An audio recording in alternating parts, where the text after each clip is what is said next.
Welcome back, everyone. This is an original story from Hidden Revenge family, and it took a turn you truly didn't see coming. Let's get into it. The rain hit hard enough to sting, not a drizzle, not the kind you can ignore. This was the kind of cold, steady Virginia rain that soaks through fabric in seconds and makes everything smell like wet concrete and bad decisions. I stood under a rusted bus stop sign that leaned like it had given up years ago. The bench was cracked. The schedule was half torn off. There was a puddle forming right where I was standing, like the ground had decided I deserved a front row seat to being miserable. Behind me, the engine of a black Mercedes SUV purred like it was proud of itself. Inside it was warm. Leather seats, climate control, my family, I was outside. Nolan leaned over the steering wheel, not even looking at me at first. He adjusted his cufflinks in the reflection of the rearview mirror, like that mattered more than the fact he'd just kicked his own sister out into a storm. Harper sat in the passenger seat scrolling on her phone, her expression bored like this whole thing was just a minor inconvenience. She didn't even try to hide the smirk. My parents were in the back. My mother avoided eye contact. My father didn't even pretend. He just looked straight ahead, jaw tight, like this was necessary. Like this was business. That's what today was about. Business. Nolan's big day. He was hours away from signing a multi-million-dollar supply contract with the Department of Defense. The kind of deal that puts your name in rooms you don't belong in and makes people forget how you got there in the first place. And apparently I didn't fit the picture.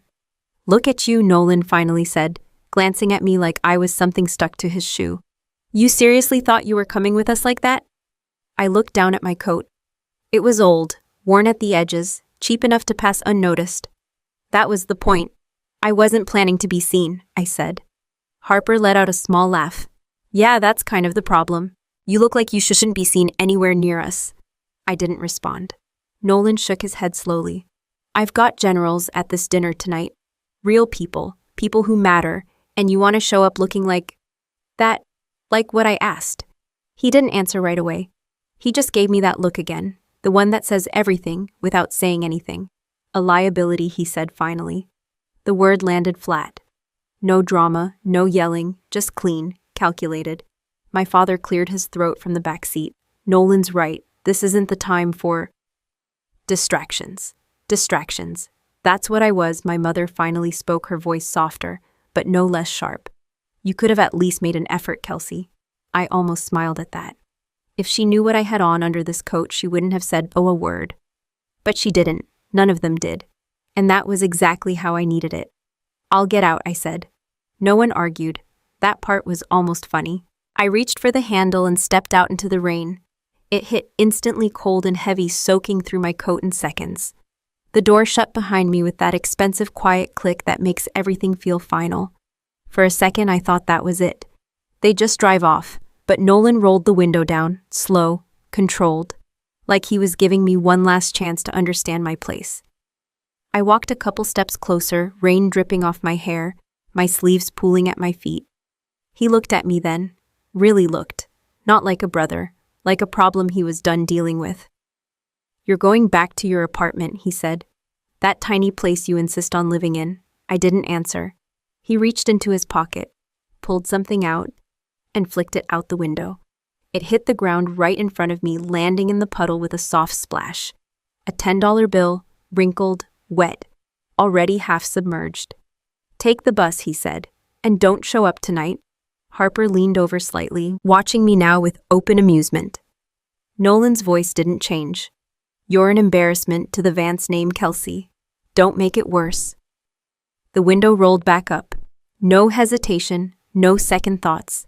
The engine revved just slightly, and then the SUV pulled away from the curb tires, cutting through water as it disappeared down the road, like none of this mattered. Like I didn't matter. I stood there for a second.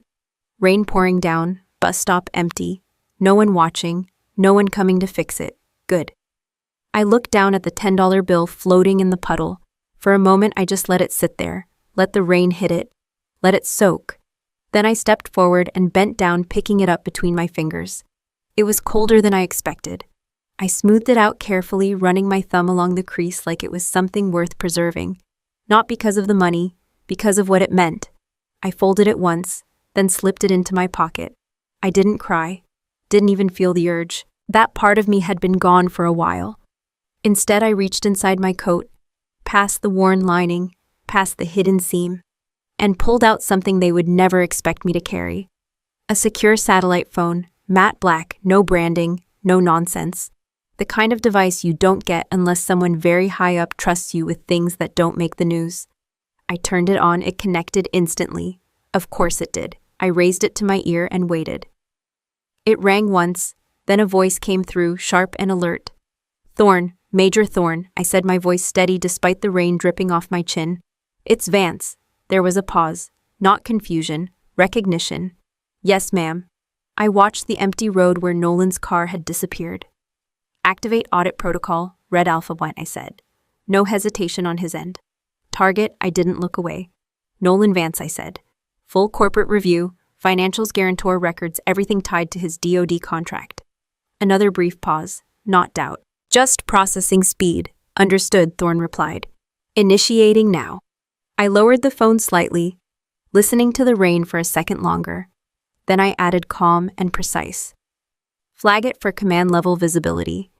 That part mattered, because this wasn't personal anymore. This was official.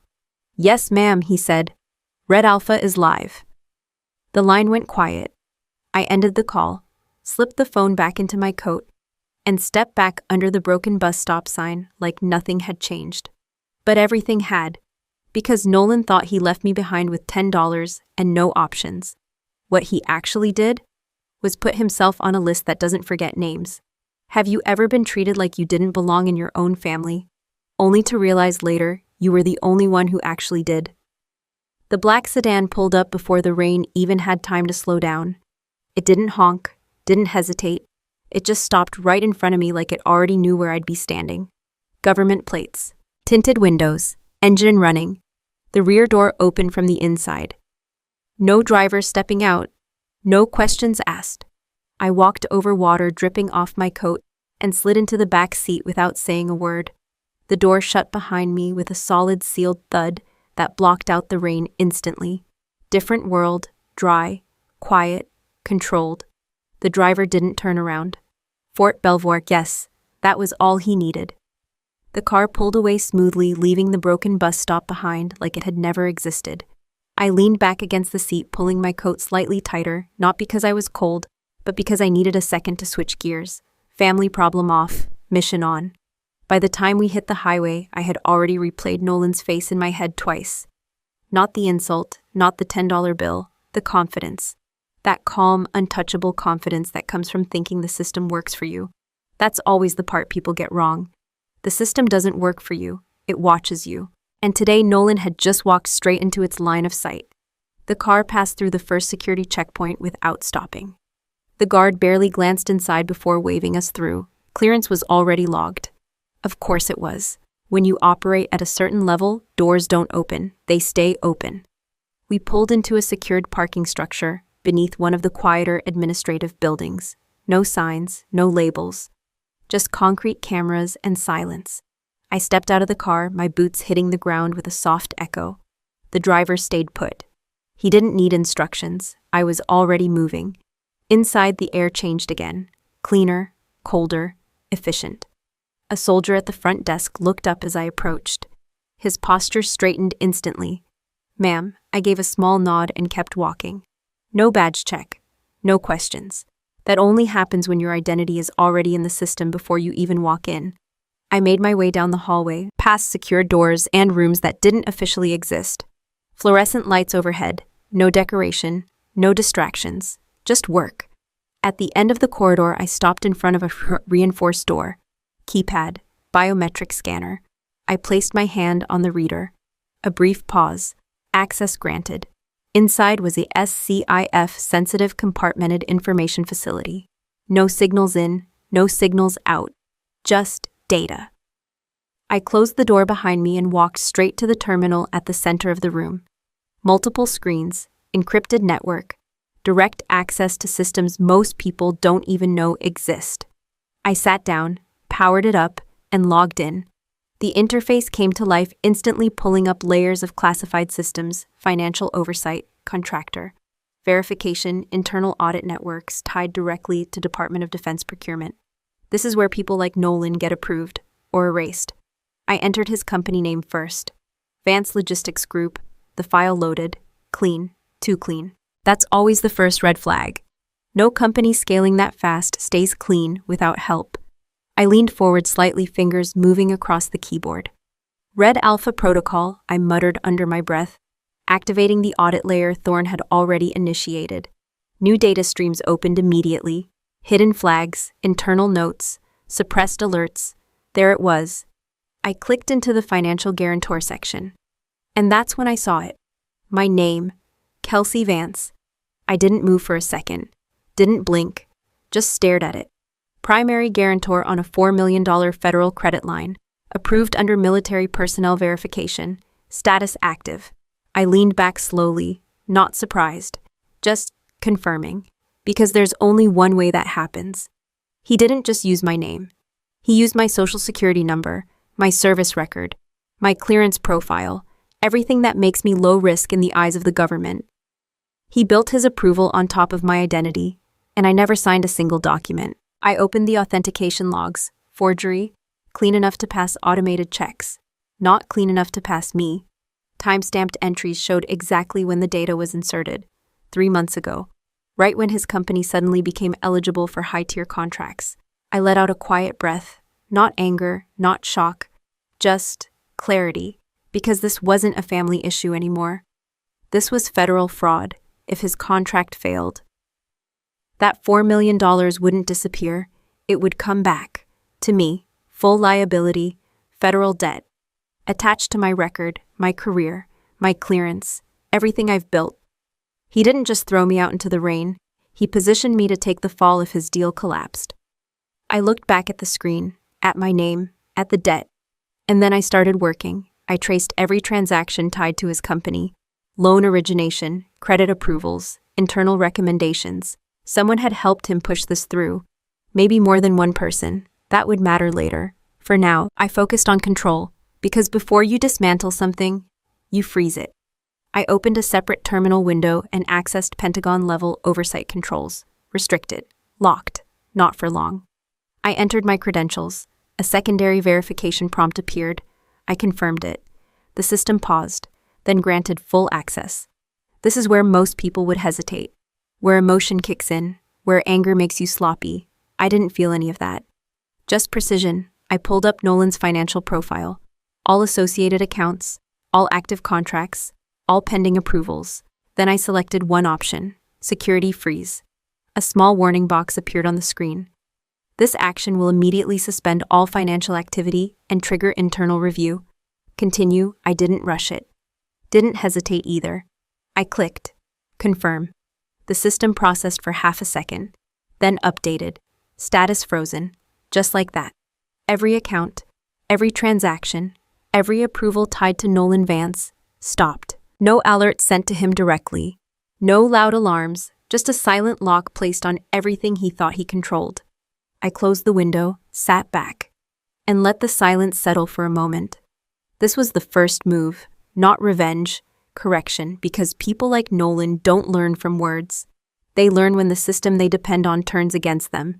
And this time, the system was listening to me. I watched Nolan's financial profile lock in real time, then opened a new window and started pulling everything tied to his company into a secure evidence folder. Every loan record, every forged signature, every internal approval that shouldn't have passed. Clean, organized, undeniable. That's how you build a case that doesn't fall apart when people start yelling. I tagged the files for CID review and kept going, digging deeper into transaction patterns. There were layers to this. Shell vendors, inflated invoices, money moving in circles just enough to look legitimate on the surface. He hadn't just crossed a line, he'd built his business on top of it. I flagged another set of documents and leaned back slightly, letting the system process. Somewhere across the state, Nolan was probably raising a glass right about now. I pictured it without trying. He always liked rooms where people clapped for him. 5-star hotel, private ballroom, soft lighting, expensive suits pretending to be humble. That's his environment. Mine just doesn't have a dress code. I pulled up a secondary screen and tapped into a live financial monitoring feed tied to his accounts. Still frozen, no movement, no access. Good. Then I went back to work. Across town, the ballroom looked exactly like Nolan always imagined it would. Warm lighting, crystal glasses, people laughing just a little too loud. My father stood near the center of the room, drink in hand, smiling like he'd personally built Nolan's company from scratch. To my son, he said, raising his glass slightly, "Future billionaire." People around him laughed politely, some nodded, some didn't care. My mother stood beside him, already halfway into telling someone how Nolan had always been exceptional. She liked that word. It made everything sound earned. Harper was doing what she does best, talking. She had cornered a couple of mid-level military officers, smiling like she belonged there. "My brother's contract is just the beginning," she said, sipping her drink. "Once this goes through, we're looking at expansion into multiple federal supply chains." She said it like she understood what any of that meant. They nodded anyway. People always nod when money's involved. And Nolan was exactly where he wanted to be. Center of the room, perfect suit, confident smile. The kind of confidence that only works when nothing has gone wrong yet. He shook hands, took compliments, accepted praise like it was overdue. Someone clapped him on the shoulder. "Big day tomorrow, huh?" Nolan smiled. "Just paperwork at this point." That was the part that almost made me laugh. Because nothing is just paperwork when your entire approval is built on a lie. Back in the SCIF, I opened another file and cross-referenced his guarantor data with internal verification logs. Mismatch confirmed. Forgery confirmed. Intent clear. I added it to the evidence queue. In the ballroom, Nolan's phone vibrated. Once, short, sharp. He glanced at it without thinking, still half listening to whoever was talking to him. Then he looked again. His expression didn't change right away, but his eyes did. That's how you know. He unlocked the screen, read the notification, and just like that, something shifted. Subtle, but real. He stepped slightly away from the conversation, turning his body just enough to create space. Another vibration, another notification. His jaw tightened. He opened the message fully now. Military Federal Credit Union. Account status, frozen. He frowned. That didn't make sense. He refreshed it. Same message. He tapped into another account. Also frozen. He checked the contract-linked funds. Suspended. All transactions halted. That's when the color started to drain from his face. Not panic yet. Confusion. That dangerous moment where someone realizes something is wrong, but they don't understand how bad it is. He stepped further away now, ignoring whoever was trying to get his attention. "Excuse me," he muttered, already dialing. The call connected fast. "Yeah, I need to speak with someone in oversight," Nolan said, keeping his voice low but tight. "There's a mistake with my accounts." Pause. He listened. "No, that's not possible," he said. "I have full clearance on this contract." Another pause. His eyes flicked around the room like someone might be watching. "They're frozen," he said, sharper now. "All of them. I need this fixed immediately." I leaned back in my chair, watching the live feed update. No change. Because there wasn't going to be one. In the ballroom, Nolan turned slightly, putting his back to the crowd now. The voice on the other end spoke longer this time. His expression shifted again. This time. It wasn't confusion, it was recognition. "What do you mean flagged?" he asked. Pause. For what, he listened. Didn't interrupt, didn't argue, just listened. And that's when it hit him. I could see it without being there. The exact second it clicked. His grip tightened around the phone. "That's not," he stopped himself. "That's not correct." The voice kept talking. Calm, professional, unmoved. Nolan swallowed. "Who flagged it?" he asked. Another pause. Longer this time. Then the answer came. I didn't need to hear it. I already knew. But Nolan did. And it landed exactly how it was supposed to. His face went completely still. Not angry, not loud, just still. "The guarantor," he said quietly. "You're telling me this is about the guarantor?" More silence. "Then no," he said, shaking his head slightly. That's not an issue. That's handled." The voice on the other end didn't agree. Didn't bend, didn't care. Nolan's breathing changed. Shallow, controlled, trying to hold it together. "What name?" he asked. Pause, then the answer. I watched his financial profile on my screen. Frozen, locked, untouchable, and somewhere across town, Nolan finally said it out loud. Kelsey. He didn't say my name like a brother, he said it like a problem, like something that had gone wrong in his system. Yeah, he said quickly, trying to recover. That's my sister. She's not relevant to this. The voice on the other end corrected him. Firm, final. His eyes moved again, scanning the room like it had suddenly become unfamiliar. A general, he repeated, quieter now. Pause. Then nothing, because there was nothing left to argue. The call ended. Nolan lowered the phone slowly. For the first time that night, he wasn't the center of anything. He just stood there, still, processing, trying to understand how something he thought was secured had just been taken away from him. Harper noticed first. She walked over, her smile fading slightly. What's wrong? Nolan didn't answer right away. My parents turned to, reading the room the way they always do when something threatens their version of success. What happened? My father asked. Nolan looked at them, really looked, and for the first time in a long time, he didn't have control. There's an issue, he said. That was the word he chose. Issue, like it was small, fixable, temporary, but his voice didn't match. Because somewhere in the back of his mind, he knew this wasn't a glitch.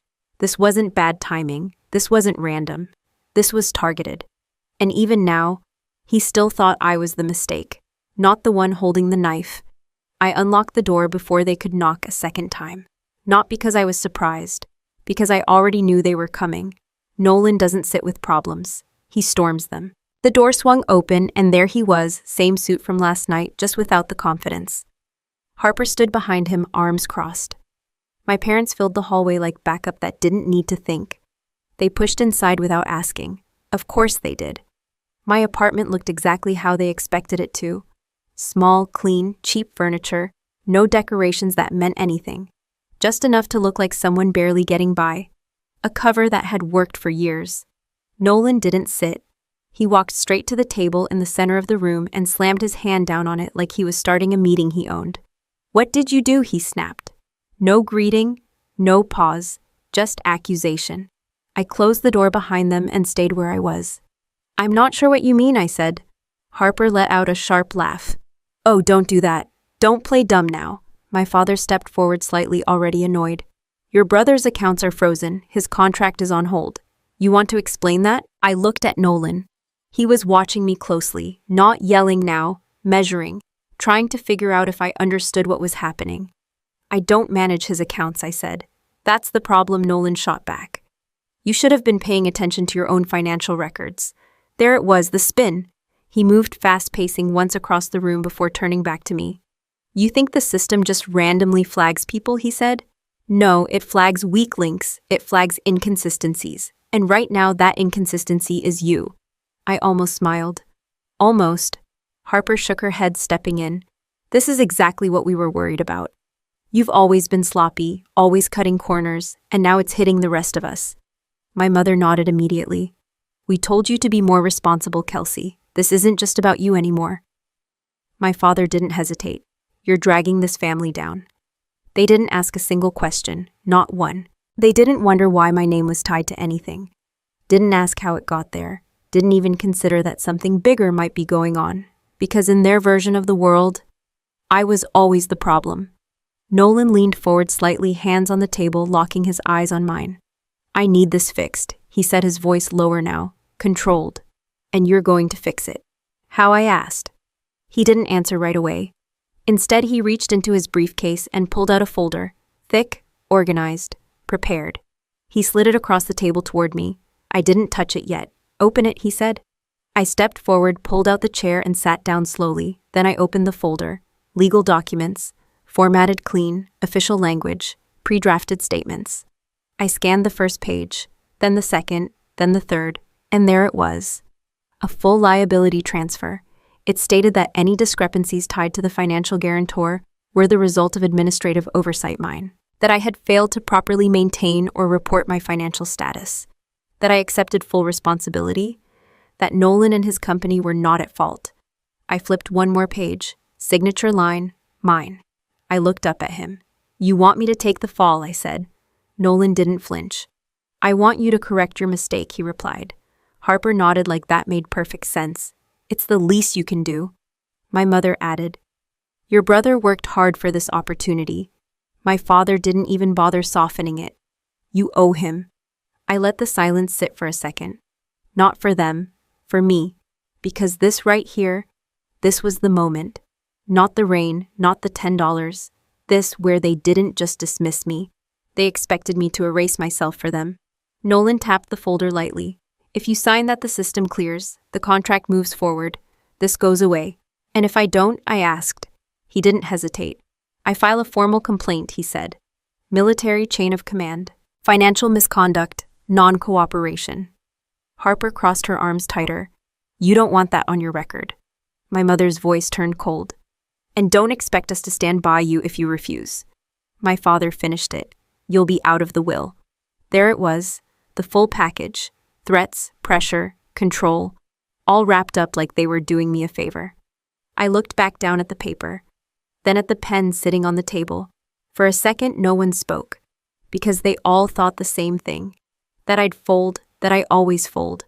I picked up the pen, felt the weight of it in my hand, heavier than it should have been. Nolan relaxed slightly, just a little, enough to show.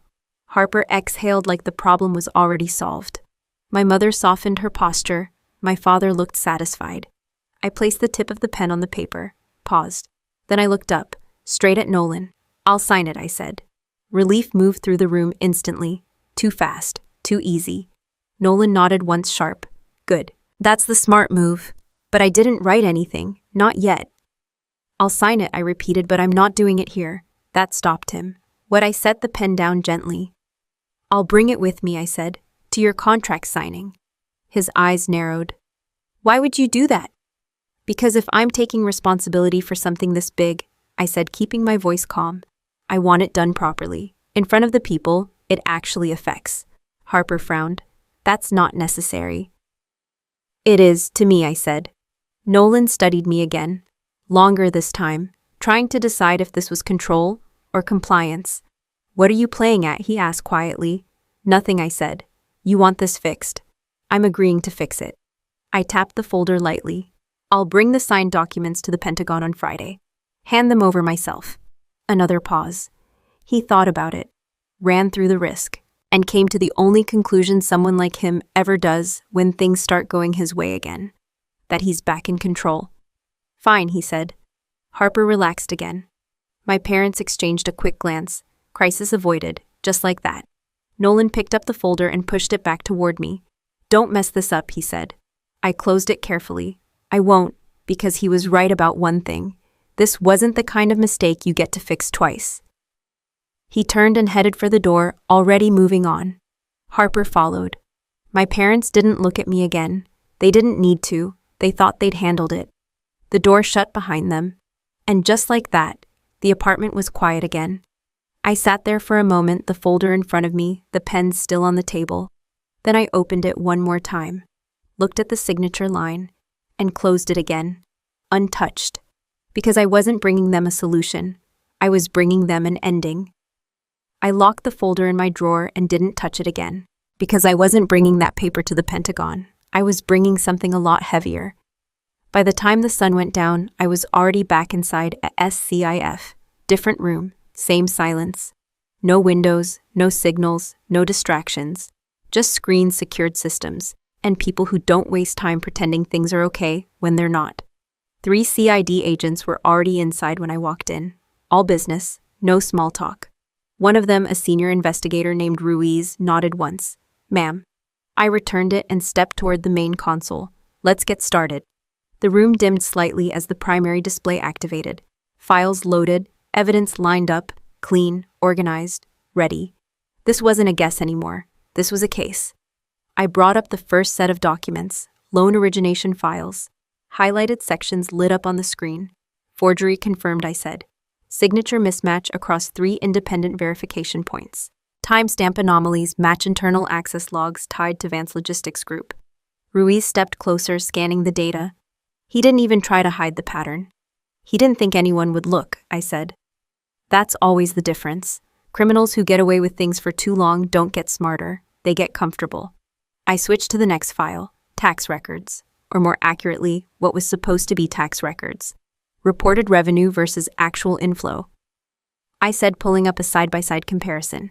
There's a consistent discrepancy across 4 quarters. Another agent spoke up. Offshore routing, I nodded. Layered through shell vendors, I said. Invoices inflated just enough to pass surface-level audits. Funds loop back into controlled accounts. Ruiz let out a quiet breath. Money laundering. Clean enough to pass automated checks, I said. Not clean enough to survive manual review. I moved to the next set. Guarantor documentation. My name, my SSN, my service record. Used without authorization. Identity misuse tied directly to federal credit approval, I said. $4 million leveraged under false guarantor conditions. Silence filled the room for a second. Not surprise. Confirmation. One of the agents leaned back slightly. That's federal fraud on multiple levels. Correct, I said. And if the contract went through, another asked. I didn't hesitate. The liability shifts to me if it collapses, I said. Full federal exposure. Ruiz looked at me. He set you up as the fallback. Yes. Simple, clean, accurate, no emotion attached. Because that part was already done. I pulled up the final compilation. Everything combined. Forgery, tax evasion, money laundering, fraudulent guarantor usage. All tied together with timestamps, transaction paths, and internal approvals. A full picture, no gaps, no excuses. This is enough for immediate action, Ruiz said. It is, I agreed, but I didn't move forward yet. Because this wasn't just about having the evidence. It was about timing. I turned slightly as the door behind me opened. Everyone in the room straightened, not out of fear, out of respect. The general walked in without announcing himself. No entourage, no noise, just presence. He took one look at the screen, then at me. Vance, he said. Sir. He stepped closer. Hands behind his back, scanning the evidence with a level of focus most people don't understand. Because at that level, you're not looking for mistakes. You're looking for certainty. He didn't rush, didn't ask unnecessary questions. Just took it all in. Forgery, fraud, financial manipulation. My name attached to all of it. After a moment, he spoke. This is airtight, yes, sir. He nodded once, then looked directly at me. Not at the screen, at me. CID can move on this immediately, he said. Arrest warrants, asset seizure, full investigation. I understand. He held my gaze for a second longer, then asked the question that actually mattered. You want to proceed now? That was the easy answer. Yes. End it. Shut it down before Nolan even makes it to Friday. But I didn't say yes, because this wasn't just about stopping him. It was about exposing him. I shook my head slightly. No, sir. Ruiz glanced at me surprised. The general didn't react. Explain. I turned back to the screen, pulling up Nolan's contract timeline. Final signing is scheduled for Friday at the Pentagon, I said. Full attendance, investors, military oversight, internal observers. The general understood immediately. You want it public? Yes, sir. Not for attention, for impact. Because people like Nolan don't feel consequences in private. They recover, they spin it, they rebuild, but in public. In front of the people they've been lying to. That's where it sticks. Ruiz nodded slowly. We can coordinate. The general looked at me again, longer this time. Then he asked it. Clear, direct. No room to dodge it. You're asking to personally initiate the takedown, he said. At the point of contract execution. Yes, sir, silence. Not heavy, just deliberate. Then you're aware of the implications, he said. This isn't just a target. I didn't look away. I'm aware. His voice didn't change. This is your brother. There it was, the only part anyone ever thinks matters. Family, blood, history, all the things people use as excuses. I let the silence sit for a second. Then I answered. No, sir, I said. His expression didn't shift. Clarify. I met his eyes steady. He stopped being my brother the moment he committed federal fraud using my identity, I said. And he confirmed it yesterday when he tried to make me take the fall for it. No anger, no hesitation. Just facts. He's not family, I added. He's a liability. The room stayed quiet, because everyone in it understood what that meant. The general studied me for another second, then gave a single short nod. Understood. He turned slightly toward Ruiz. Prepare full operational coordination, he said. Arrest team on standby, financial seizure pre-authorized. We move on her signal. Ruiz nodded. Yes, sir. The general looked back at me one last time. This ends clean, he said. It will, I replied. He didn't say anything else. Didn't need to. He turned and walked out. The door closed behind him. And just like that, it was set. Ruiz stepped closer. "You're sure about this timing?" "Yes." He exhaled slowly. "Then we'll be ready." I shut down the main display, watching the evidence fade from the screen, one file at a time. Not gone, just waiting. Everything was in place. The fraud, the proof, the team, the authority, all lined up, all controlled, all ready. Nolan thought Friday was his moment. His victory, his final step into something bigger. What he didn't know was that every move he made from now until then was inside a system that had already decided how it ends. And this time, I wasn't the one being left behind. I was the one closing the door. I tightened my grip on the folder as the car door opened. Friday, Pentagon, no rain this time, clear sky, bright morning, the kind of day people think means something good is about to happen. I stepped out, coat still wrapped tight around me from neck to ankles. Same worn look, same quiet presence, same mistake they kept making. The entrance was already busy. Security tight, uniforms everywhere, civilian contractors trying to look like they belonged, investors standing a little too straight like posture could buy credibility. I walked through the first checkpoint without slowing down. Badge scanned, access granted. No one stopped me. No one ever does when the system already knows who you are. Inside, the hallway opened up into a wide reception area, polished floors, clean lines, controlled movement. This wasn't Nolan's world. It just looked like it was. I spotted them immediately. "You always do. My family doesn't blend in. They perform." Nolan stood near the center, sharp suit, confident posture, shaking hands like the contract was already signed. Harper stood next to him in something expensive and unnecessary, smiling like she was part of the deal.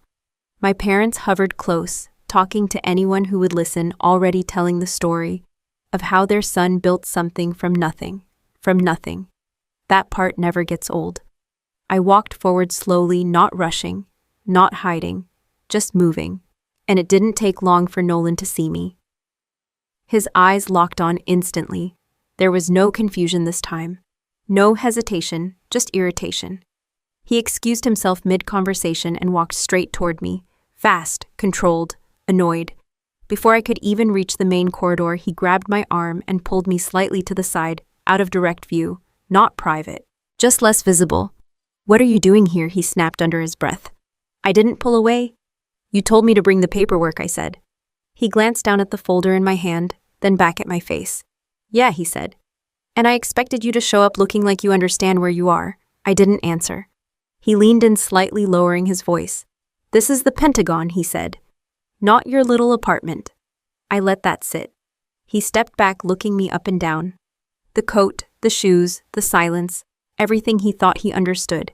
"You really went out of your way to look like a problem," he added. Harper appeared a second later, heels clicking against the floor, expression already halfway between judgment and amusement.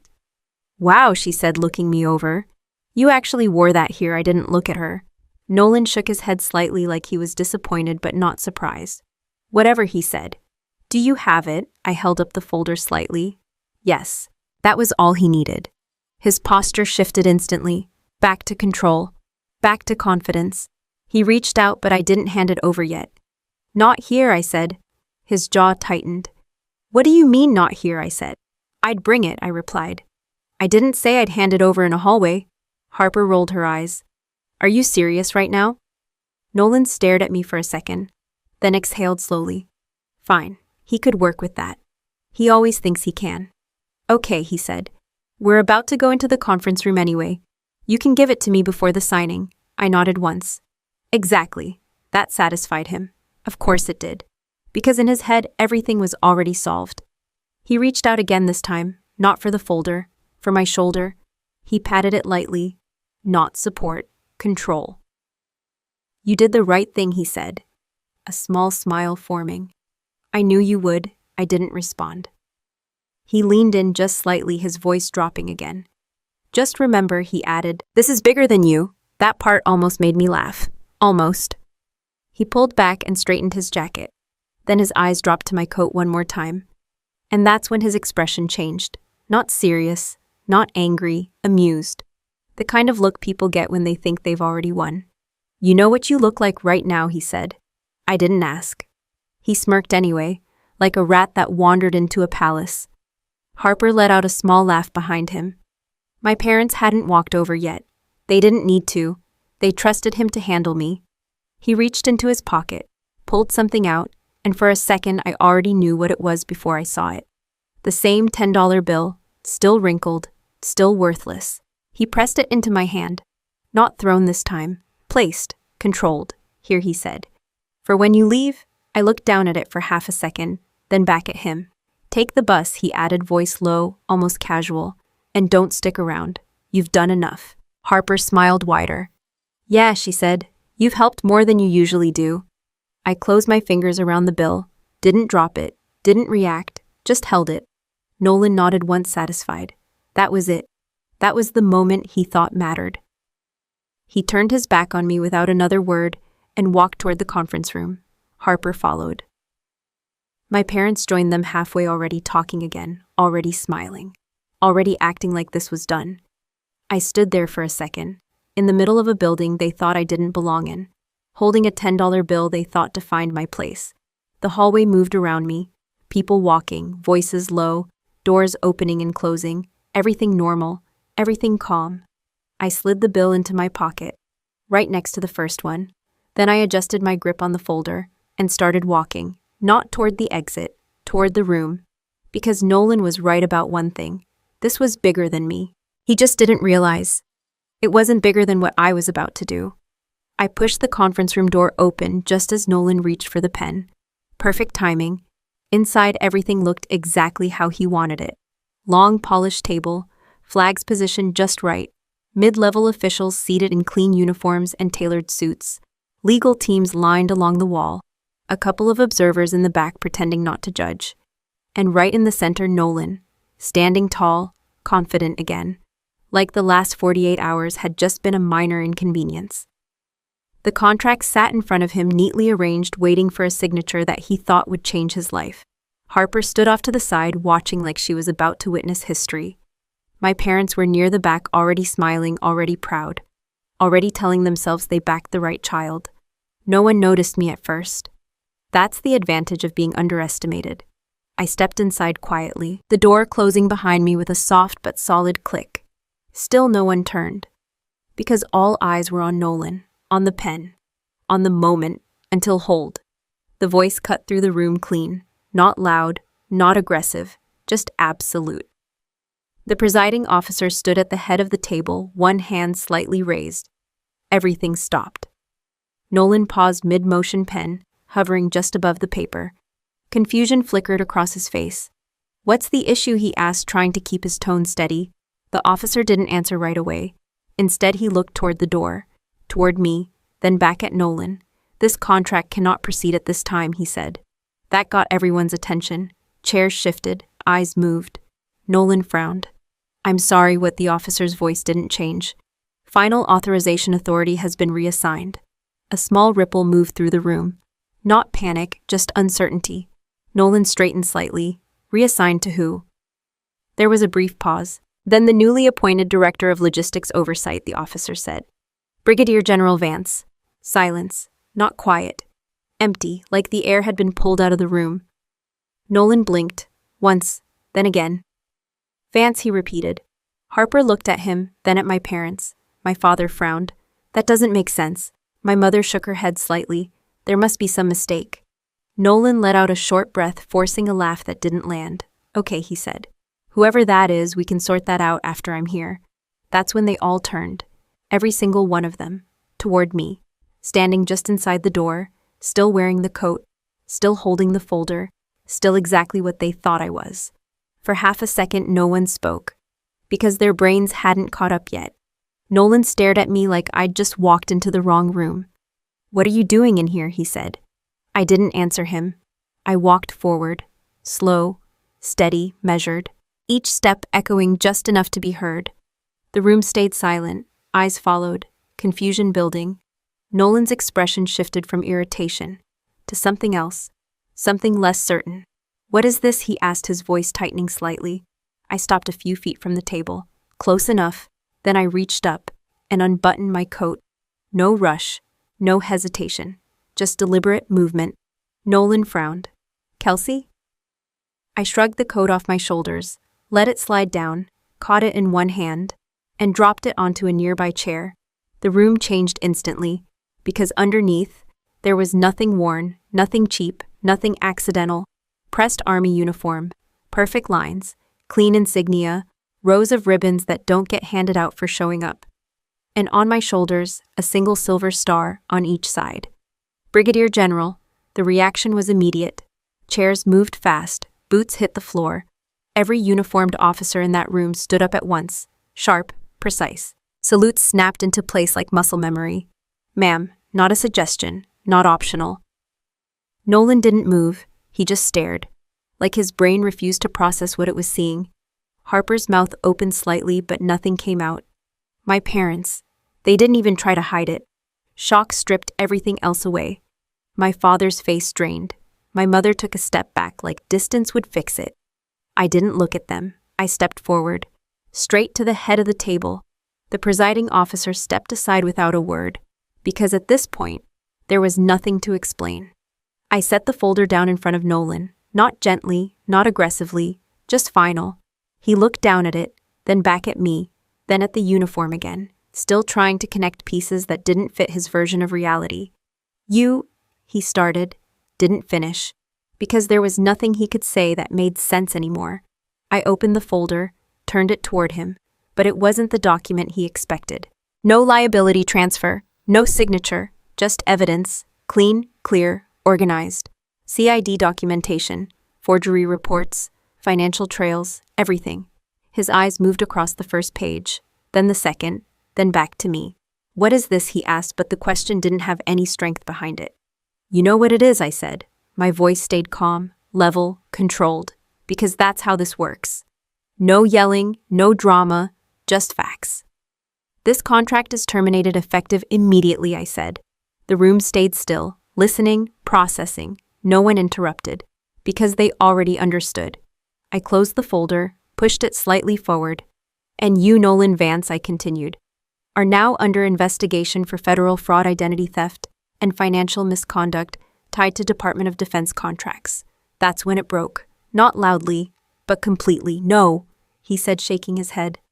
This is a misunderstanding. You used my identity to secure a $4 million federal credit line, I said.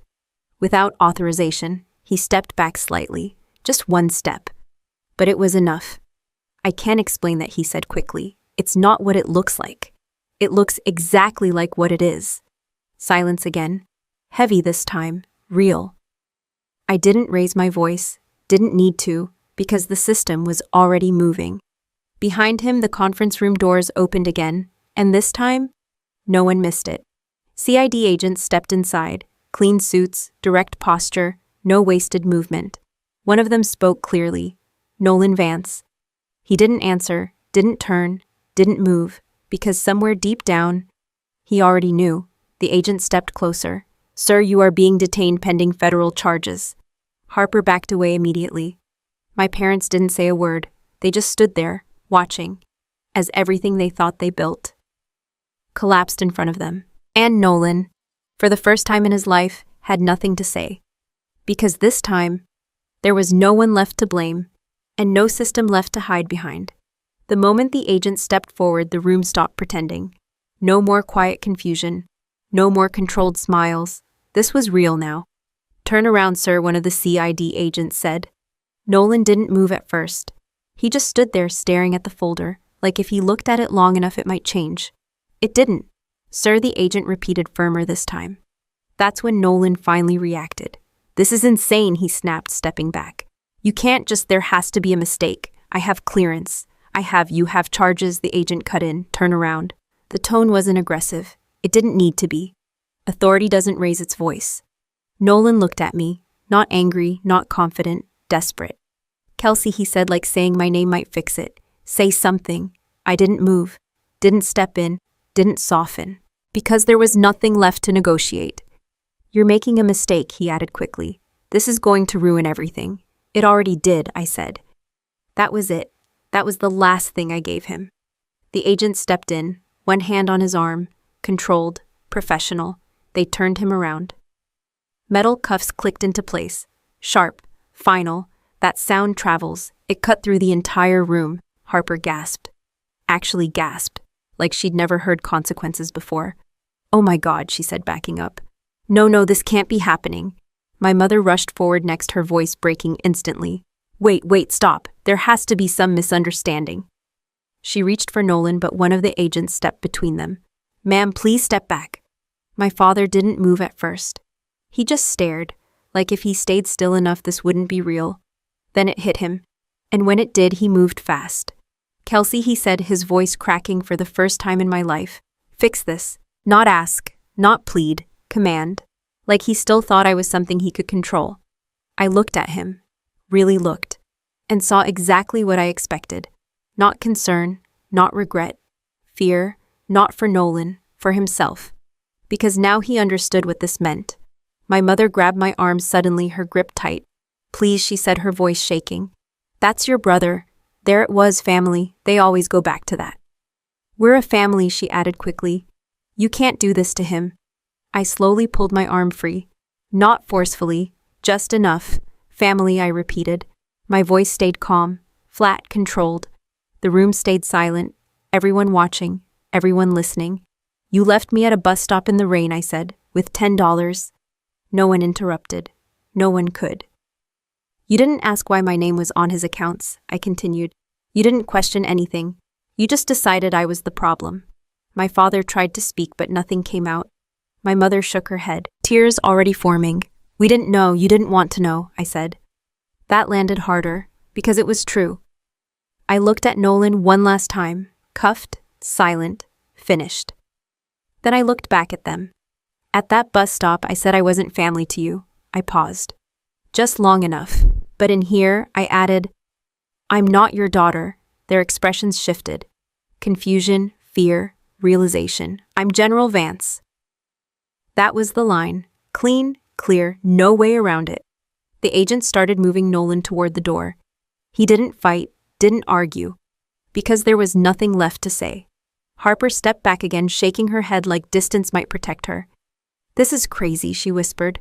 "My parents didn't follow him. They stayed where they were, because for the first time, they didn't know where they stood." I turned away from them. No reason to stay. No reason to explain anything else. And I walked out. The hallway felt different on the way out, quieter. Not because it changed, because I did. I moved through security without slowing down. Salutes followed, doors opened, people stepped aside. No one questioned anything, because now there was nothing left to question. Outside, the air was sharp and clean, the kind of cold that wakes you up. I stepped down the front stairs and stopped, not waiting, just standing.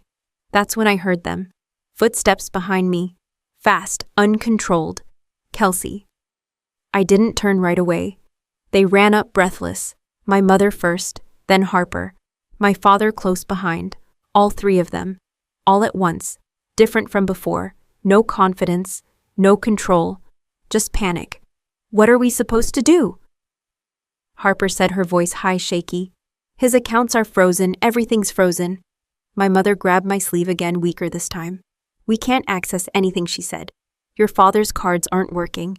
Nolan's accounts, everything is locked." My father stepped forward, trying to hold on to some kind of authority that wasn't there anymore. "Kelsey," he said, forcing steadiness into his voice. "We need to get home." That part almost made me laugh. Need, not want, not ask, need, like I owed them something. How my mother added quickly, "How are we supposed to get back?" I looked at them, really looked, for the last time, because this was the part where people expect something soft, something emotional, closure, forgiveness. They didn't get that. Instead, I reached into my pocket, pulled out the $10 bill, still wrinkled, still the same one. I held it between my fingers for a second, then stepped forward slightly and flicked it. It hit the front of my father's shoe and dropped to the ground. Light, quiet, but loud enough. "Take the bus," I said. No anger, no sarcasm, just the same tone Nolan used. My mother froze. Harper stared. My father didn't move, because now they understood. Right on cue, the sound of engines rolled in. Deep, heavy, controlled. A convoy of armored black vehicles turned the corner and pulled up to the curb in perfect formation. Doors opened. Soldiers stepped out. Sharp uniforms, precise movement. One of them approached, stopping just short of me. "Ma'am." He opened the rear door, stepped back, waited.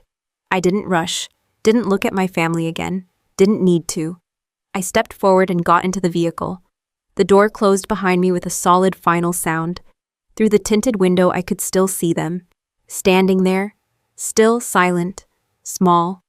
The convoy moved. Slow at first, then steady, then gone. And for the first time in a long time. There was no noise in my head, no weight, no unfinished business, just quiet, clean, and finally, free. I leaned back in the armored vehicle and watched the building disappear through the tinted glass. No cheering, no relief, no dramatic sense of victory, just quiet. The kind of quiet you don't get when something ends, but when something finally stops. For a long time, I thought moments like that would feel bigger, like closure would come with emotion. It didn't. It came with clarity, because what happened back there wasn't the hardest part. Not the arrest, not the exposure, not even the betrayal. The hardest part was realizing it was never going to be different. They didn't change. They didn't suddenly see me. They didn't regret anything until it affected them. And once you understand that, you stop waiting. That's the first thing I need you to hear. Because a lot of people watching this are still waiting. Waiting for an apology. Waiting for recognition. Waiting for someone to finally say, "You mattered more than we treated you. Let me save you some time." They're probably not going to say it. Not because you don't deserve it, but because people who benefit from undervaluing you don't wake up one day and give that up. I learned that the hard way. I spent years trying to be understood, trying to explain myself, trying to prove that I wasn't what they said I was, and every time I got closer, they moved the line. Because it was never about truth. It was about control. If you're always trying to prove your worth, you're always playing a game you can't win. That's lesson 1. Your value doesn't come from people who are invested in not seeing it. Not your family, not your partner, not your boss, no one. Because the moment your value depends on their approval, you've already given them power they didn't earn. I didn't lose my worth at that bus stop. I didn't gain it in that conference room. It was always there. The only thing that changed was that I stopped asking them to recognize it. That shift matters more than anything else in this story. Because people think strength shows up when you fight back. It doesn't. It shows up when you stop needing to. There's a difference between silence and weakness. And I want to make this clear because a lot of people get this wrong. When I stood in the rain and said nothing, that wasn't weakness. When I sat in that apartment and didn't argue, that wasn't submission, that was control. Because reacting emotionally to people who already don't respect you only gives them more to use against you. They expect you to break. They expect you to yell. They expect you to prove them right. What they don't expect is for you to stay calm and change the outcome anyway. That's lesson 2. You don't have to react to be powerful. You just have to act at the right time. And timing matters. Because there's another mistake people make. They confuse endurance with growth. They think staying in bad situations makes them stronger. It doesn't. It just makes the situation last longer. There's nothing noble about letting people disrespect you over and over again.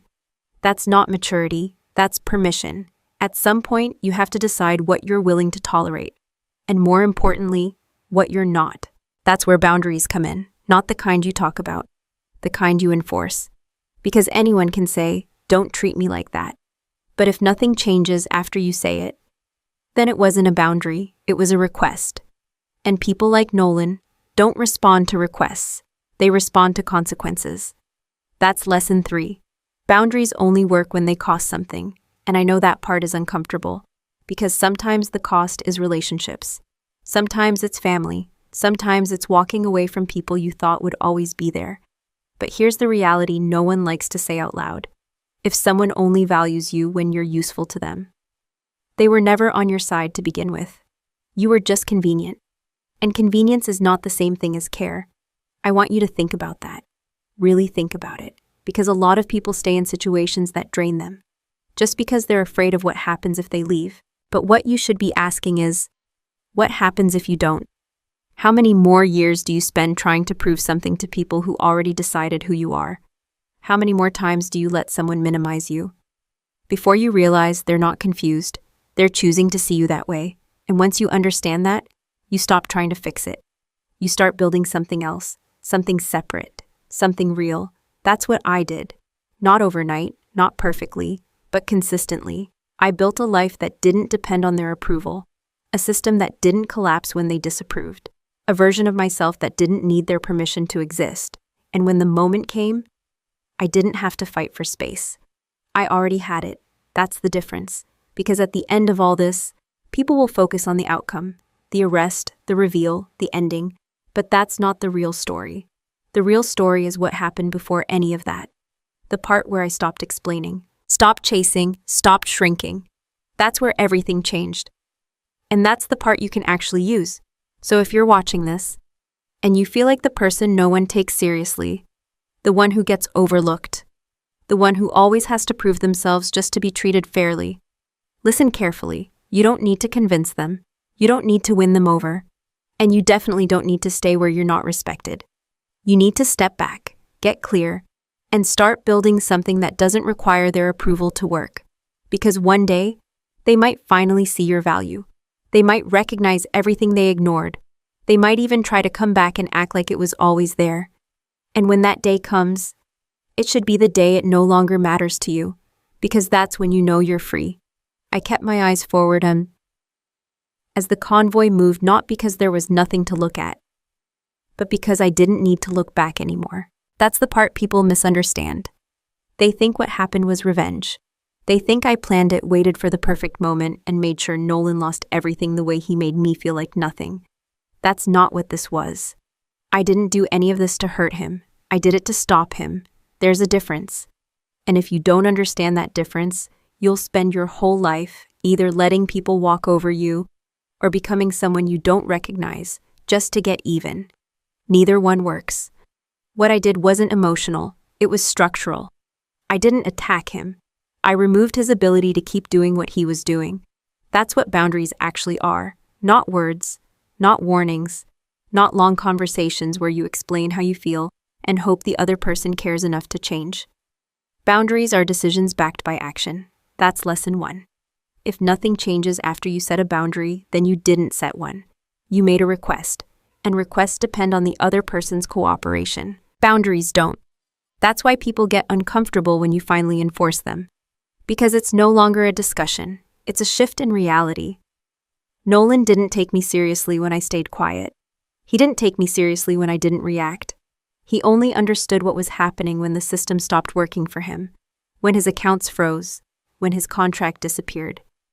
When he realized he wasn't in control anymore, that's when it became real. Because people like him don't listen to words. They listen to consequences. And here's the part most people don't want to hear. When you set real boundaries, people will react. Not calmly, not maturely. They'll push back. They'll get louder. They'll try to make you feel like you're the problem. You saw it. The second thing stopped going Nolan's way, he didn't take responsibility. He blamed me. My parents didn't ask questions. They took his side. Not because it made sense, because it was easier. That's what happens when you disrupt a system that benefits other people. They don't fix the system, they try to fix you. That's lesson 2. Resistance doesn't mean you're wrong. It usually means you finally stopped playing your role. And people don't like that. Because your role made their life easier. You were the one who stayed quiet. You were the one who tolerated things. You were the one who adjusted. The moment you stop doing that, everything shifts. And they'll call it selfish. They'll call it disrespectful. They'll say you've changed. You have. That's the point. You're not supposed to stay the version of yourself that was easy to control. And here's something else you need to understand. Boundaries are not about punishment. They're about protection. I didn't freeze Nolan's accounts to make him feel what I felt. I did it because he committed fraud. Because he used my identity. Because he made a decision that had consequences and I wasn't going to carry them for him. That's it. Clean, simple, necessary. That's what healthy boundaries look like in real life. They're not loud. They're not dramatic. They don't require you to explain yourself over and over again. They just exist. And once they're in place, they stay. Now let's talk about something practical, because I know a lot of people watching this aren't dealing with federal contracts or fraud. You're dealing with things that look smaller, but feel just as heavy. Family members who only call when they need something. People who take advantage of your time. partners who don't respect your limits, friends who disappear until it's convenient. Different situation, same pattern. So here's what you do. First, you identify the behavior clearly, not vaguely, not emotionally, specifically. What are they doing that crosses the line? Second, you stop over-explaining. You don't need a speech. You don't need a debate. You don't need their agreement. You just need to decide what you will and won't allow. Third, you follow through. This is where most people fail. Because it's uncomfortable. Because it feels harsh. Because you've been trained to keep the peace. But peace that costs you your self-respect isn't peace. It's avoidance. And avoidance always comes back. Stronger, louder, more expensive. You either deal with it early or you pay for it later. That's the choice. I dealt with it early, even if it didn't look like it at the time, because by the time Nolan realized what was happening, it was already over. And that's another thing. You don't have to announce your boundaries. You don't have to warn people. You don't have to give them a countdown. You just have to act, quietly, consistently. And when the moment comes, you follow through. That's what makes it real. That's what makes it stick. And that's what changes your life. Because once you stop letting people cross the line, they either adjust or they leave. And either way, you win. Because the goal isn't to keep everyone in your life. The goal is to make sure the people who stay respect you. So if you take anything from this part, let it be this. You don't need to destroy people. You don't need revenge. You don't need to prove anything.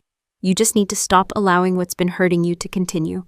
And once you do that, everything else takes care of itself. I didn't check my phone when the convoy stopped. Didn't scroll. Didn't look for updates.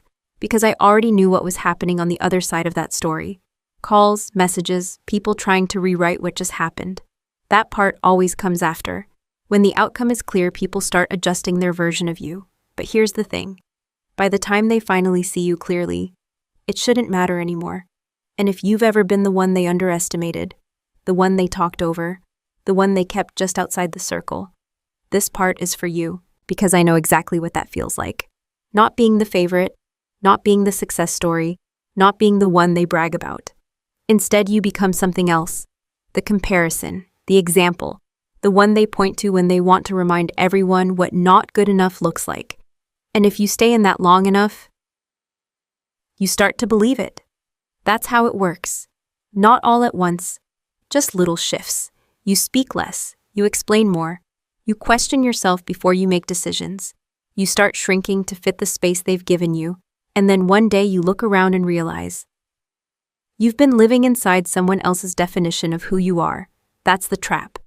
And breaking out of it doesn't happen the way people think. You don't argue your way out. You don't convince them. You don't suddenly say the right thing that makes everything click. Because the role they gave you was never about accuracy. It was about convenience. That's lesson 1. People assign roles based on what works for them, not what's true.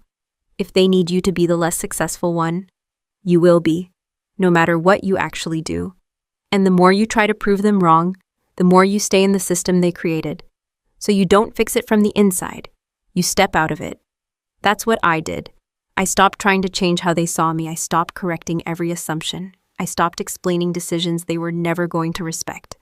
And instead, I built something separate, something they weren't part of, something they couldn't control. That's lesson 2. You don't build your life where people don't respect you.